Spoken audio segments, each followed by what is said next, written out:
जय हिंद दोस्तों। आज का हमारा टॉपिक होगा डाइजेस्टिव सिस्टम। डाइजेस्टिव सिस्टम का पार्ट फर्स्ट वीडियो में हमने पढ़ा था, पूरा कैसे क्या होता है प्रक्रिया हमने पढ़ लिया था। आज हम पढ़ेंगे पार्ट सेकंड, डाइजेस्टिव सिस्टम का पार्ट सेकंड का वीडियो है। देखिए ये क्या होता है, देखिए इसमें हम आज पूर्ण पाचक एंजाइम हम देखेंगे कैसे क्या होता है। देखिए ये हमारा अग्नाशय है, अग्नाशय से तीन एंजाइम निकलते हैं। कितने एंजाइम निकलते हैं? तीन। देखिए अग्नाशय से तीन एंजाइम निकलते हैं, लाइपेज, एमाइलेज, ट्रिप्सिन। जो हमने शॉर्ट फॉर्म यहाँ पे लिख दिया है LAT। एल से लाइपेज, ए से एमाइलेज, टी से ट्रिप्सिन। देखिए अग्नाशय से तीन प्रकार के एंजाइम निकलते हैं, जो लाइपेज, एमाइलेज और ट्रिप्सिन होता है। अब अग्नाशय क्या है? यह अग्नाशय यह एक ग्रंथि है, और यह अग्नाशय क्या है? यह पूर्णपाचक एंजाइम है। अग्नाशय से जो एंजाइम निकलते हैं यही पूर्णपाचक क्या होता है? एंजाइम होता है। तो आपने समझा। और जो ये स्मॉल इंटेस्टाइन होता है ना, इसके भी तीन भाग होते हैं। ये वाला भाग जो है ये हमारा ड्यूडेनम है। ये वाला जो बीच वाला है ये जिजेनम है। ये सबसे लास्ट वाला भाग क्या है? ये इलियम है। देखिए अब जो यहाँ पे जो अग्नाशय से तीन प्रकार के एंजाइम निकले थे, वो हम समझ लेते हैं कि कौन किसको क्या पचाता है। जो लाइपेज होता है, लाइपेज, वो लाइपेज क्या करता है? प्रोटीन का पाचन करता है। किसका पाचन करता है? प्रोटीन का पाचन करता है लाइपेज। और जो एमाइलेज होता है ये स्टार्च का पाचन करता है। स्टार्च, स्टार्च के बारे में हमने पिछले वीडियो में बताया था कि स्टार्च क्या होता है। स्टार्च मंड, यानी मंड के बारे में बताया था, यानी जो चोकर होता है उसी को हम स्टार्च कहते हैं। तो स्टार्च का पाचन हमारा एमाइलेज करता है।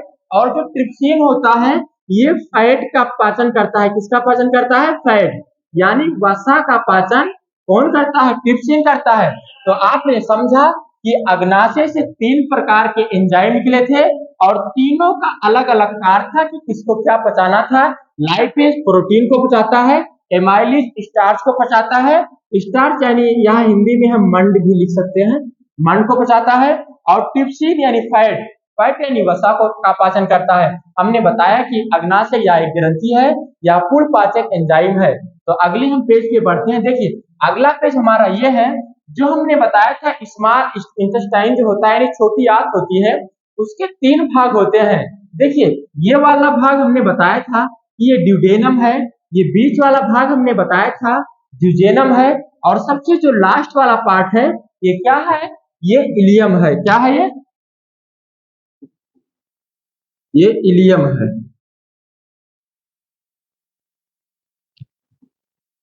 ये भाग हमारा इलियम है, जो यहाँ पे हम लिख दिया ड्यूडेनम,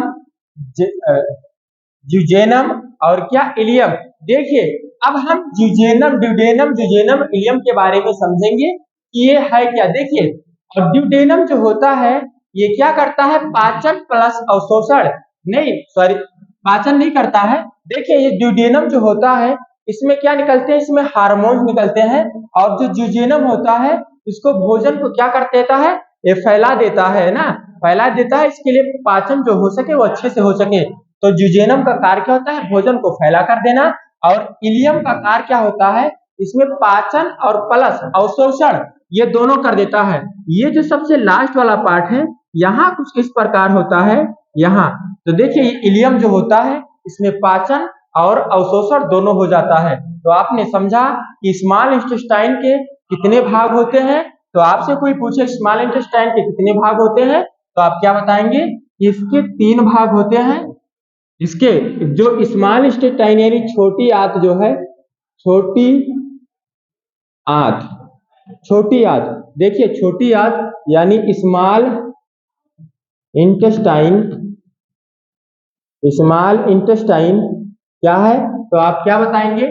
स्मॉल इंटेस्टाइन, इसमें क्या होता है? पाचन जो होता है, पाचन होता है वो पूर्ण हो जाता है। स्मॉल इंटेस्टाइन में ही पाचन क्या होता है? पूर्ण होता है। स्मॉल इंटेस्टाइन में दूसरा पॉइंट जो हमारा होगा वो पाचन प्लस अवशोषण, इसमें दोनों होता है। पाचन प्लस अवशोषण इसमें होता है। स्मॉल इंटेस्टाइन में क्या होता है? पाचन पूर्ण हो जाता है और इसमें पाचन अवशोषण हो जाता है। तो आपने समझा कि स्मॉल इंटेस्टाइन के कार्य क्या होते हैं। स्मॉल इंटेस्टाइन के कितने भाग होते हैं? इसके कितने भाग होते हैं? इसके तीन भाग होते हैं। तीन भाग होते हैं, तीन भाग होते है। तो आपने ये पूरा समझा। अब देखिए हम अगले एक पेज के माध्यम से, देखिए एक फिगर के माध्यम से हम आपको समझाएंगे ये पूरी प्रोसेस क्या है। देखिए हमने इसके बारे में समझा, ये जो है ना स्मॉल इंटेस्टाइन, ये जो है ये जो दिख रही है आपको, इसके बारे में हमने पूरा समझा, ये पूरी प्रोसेस क्या है। अब देखिए स्मॉल इंटेस्टाइन जो व्हाइट दिख रहा है, इसके तीन भाग होते हैं, ड्यूडेनम, ड्यूजेनम और इलियम। हमने बताया कि स्मॉल इंटेस्टाइन इसमें पाचन पूर्ण होता है, इसमें पाचन प्लस अवशोषण दोनों होता है। अब बात आती है ये इसकी बात आती है ना, लार्ज इंटेस्टाइन की बात आती है। अब देखिए लार्ज इंटेस्टाइन में क्या होती है, यानी बड़ी आंत। ये क्या है, लार्ज इंटेस्टाइन है, तो इसमें बड़ी आंत क्या करता है, ये क्या करता है, सिर्फ जल का क्या करता है, अवशोषण करता है। जो बड़ी आंत होती है ये सिर्फ जल का अवशोषण करता है। बड़ी आंत क्या करता है, जल का अवशोषण करता है। देखिए यहाँ से क्या करता है, यहाँ से जब भोजन इसमें पाचन पूर्ण हो जाता है तो जो बड़ी आंत बचता है ना, तो जल का अवशोषण करके फिर उसके बाद में रेक्टम, फिर एनस के द्वारा क्या हो जाता है, बाहर हो जाता है, और हमारा जो पाचन है वो पूर्ण रूप से कंप्लीट हो जाता है। सारे ये जो पार्ट है ना, ये हम फर्स्ट वीडियो में पूरा आप लोगों को बता दिया था कि ये क्या है।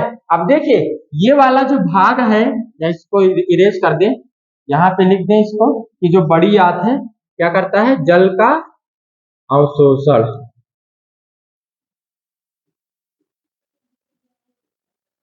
जल का अवशोषण करता है। देखिए अब इसमें हम लार्ज इंटेस्टाइन के बारे में पढ़ेंगे कि लार्ज इंटेस्टाइन है क्या।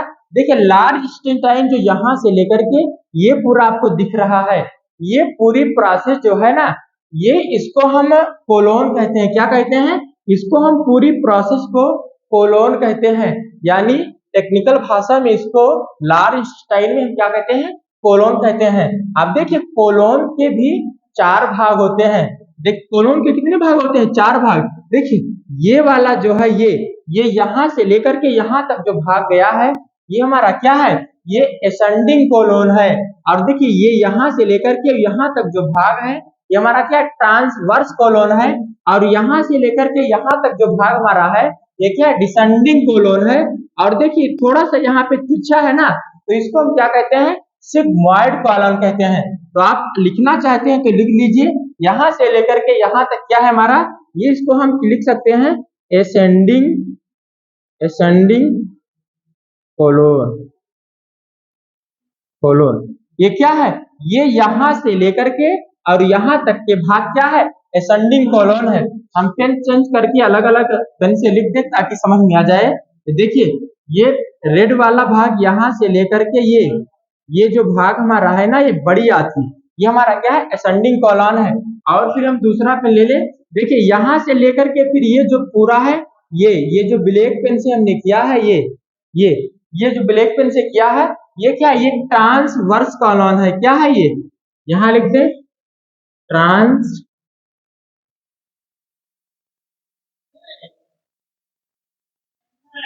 Transverse colon, transverse colon. देखिए ये क्या है, ट्रांसवर्स कॉलोन है। और एक पेन और ले ले, देखिए अब यहां से लेकर के और यहां तक ये जो पेन हम दिख रहे हैं, ये क्या है हमारा, ये डिसेंडिंग कॉलोन है। क्या है, डिसेंडिंग, डिसेंडिंग कोलोन। ये क्या है, डिसेंडिंग कोलोन है। और जो थोड़ा सा क्रॉस दिख रहा है आपको ना, ये क्या है, ये भी एक अलग पेन ले लें। ये वाला जो भाग है, ये ये वाला जो भाग है, ये क्या है, ये सिग्मॉइड कोलोन है। क्या है, सिग्मॉइड कोलोन। देखिए तो आपने समझा कि लार्ज इंटेस्टाइन क्या है। लार्ज इंटेस्टाइन जो है उसको हम टेक्निकल भाषा में कोलोन कह सकते हैं। कोलोन चार भाग, चार प्रकार के होते हैं। एक यहां से लेकर के यहां तक एसेंडिंग कोलोन, यहां से लेकर यहां तक ट्रांसवर्स कोलोन, ये यहां से लेकर यहां तक डिसेंडिंग कोलोन, और यहां से लेकर यहां तक सिग्मॉइड कोलोन। और सबसे निचले वाला भाई ये रेक्टम, उसके बाद एनस, एनस के द्वारा क्या जो होता है वो बाहर निकल जाता है। तो आशा करते हैं कि ये भी आपने पूरा समझा होगा। देखिए अब हम क्या समझेंगे, देखिए यहाँ पे एक पेज हम ले लें अलग से। देखिए देखिए अब जो हम पाचन के चरण, देखिए पाचन की अब हम यहाँ पे क्या पढ़ लेंगे, पाचन के चरण, पाचन के चरण। देखिए पाचन के चरण यहाँ पे पढ़ेंगे। देखिए जो पाचन का चरण होता है वो पांच चरण में क्या हो जाता है, कंप्लीट हो जाता है। तो सबसे पहला जो चरण है इसको थोड़ा ऊपर लिख दें।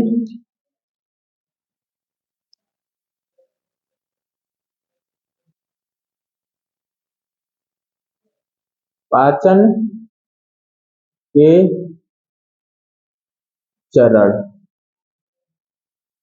देखिए जो पाचन के चरण है वो पांच चरण में क्या होता है, कंप्लीट हो जाता है। सबसे पहला जो चरण है वो क्या है, इंजेशन। क्या है, इंजेशन। सबसे पहला जो अभी हम समझाएंगे कि इंजेशन क्या है। दूसरा जो चरण है वो क्या है, वो डाइजेशन है। दूसरा चरण डाइजेशन है। तीसरा जो चरण है वो क्या है, एब्जॉर्प्शन है। एब्जॉर्प्शन, तीसरा चरण है एब्जॉर्प्शन। जो चौथा चरण है वो क्या है, एसिमिलेशन। Assimilation, assimilation. और जो पांचवा चरण है वो क्या है, डिफेक्शन। Defection, defection. देखिए ये जो पाचन होता है ना, ये पांच ही चरण में पूरा क्या हो जाता है, पाचन कंप्लीट हो जाता है। सबसे पहले इंजाइशन, इंजाइशन से स्टार्ट होता है, डाइजेशन, एब्जॉर्प्शन, एसिमिलेशन, डिफेक्शन। देखिए इंजेशन क्या है, कोई चीज खाने से, हम खाना खाते हैं ना, मुंह में जब खाना रखते हैं तो क्या, कौन सी क्रिया है वो, इंजाइशन है। वो क्या है, इंजाइशन है। उसके बाद में जो हम चबाना स्टार्ट करते हैं तो डाइजेशन है। उसके बाद में जब अंदर जब खाना जाता है ना तो क्या होता है, एब्जॉर्प्शन होता है। एब्जॉर्प्शन होकर क्या होता है, अवशोषण हो जाता है ना। उसके बाद में अवशोषण होकर एसिमिलेशन यानी ऊर्जा बन जाता है ना। देखिए भोजन क्या है, भोजन से क्या मिलता है, ऊर्जा तो मिलता है। तो एब्जॉर्प्शन होता है, एसिमिलेशन होता है, यानी एसिमिलेशन क्या है, वो ऊर्जा में क्या हो जाता है, परिवर्तन हो जाता है। तो हम उसके बाद में डिफेक्शन यानी रेक्टम के द्वारा, एनएस के द्वारा क्या है, वो बाहर निकल जाते हैं। तो आपने समझा कि कोई चीज जब हम खाना मुंह में रखते हैं तो क्या है, इंजाइशन है। उसके बाद में जब उसको चबाना स्टार्ट करते हैं तो डाइजेशन है। उसके बाद में एब्जॉर्प्शन होता है, अवशोषण होता है। उसके बाद में एसिमिलेशन होता है। एसिमिलेशन का मतलब क्या होता है, ऊर्जा बना, क्या ऊर्जा। उसके बाद में एब्जॉर्प्शन के बाद ऊर्जा बन जाता है। उसके बाद में डिफेक्शन हो जाता है। फिर ये क्या हो जाता है, पाचन की क्या चरण क्या हो जाती है, कंप्लीट हो जाती है। तो आपसे कोई पूछे कि पाचन के कितने चरण हैं, आप क्या बताएंगे, पाचन के 5 चरण हैं, इंजाइजेशन, डाइजेशन, एब्जॉर्प्शन और एसिमिलेशन और डिफेक्शन। यही हमारा 5 चरण के साथ पाचन की क्रिया कंप्लीट हो जाती है।